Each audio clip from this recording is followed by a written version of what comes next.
नमस्कार मंडळी, एक वाटी बेसन पीठ घेतलेलं आहे.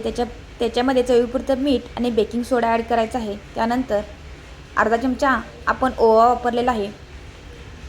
त्यानंतर 1 चमचा तेल वापरलेलं आहे.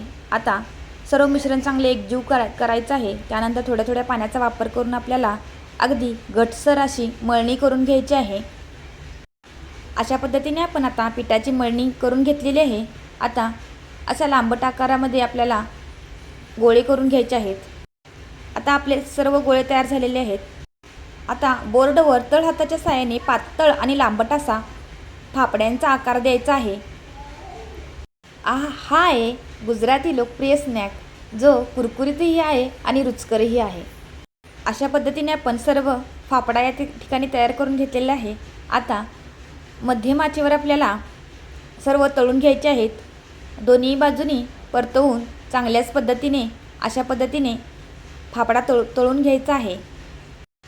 दोन्ही बाजूने आता पूर्णपणे तळून घेतल्यानंतर आपण खमंग आणि रुचकर असा चवीचा फापडा तयार झालेला आहे.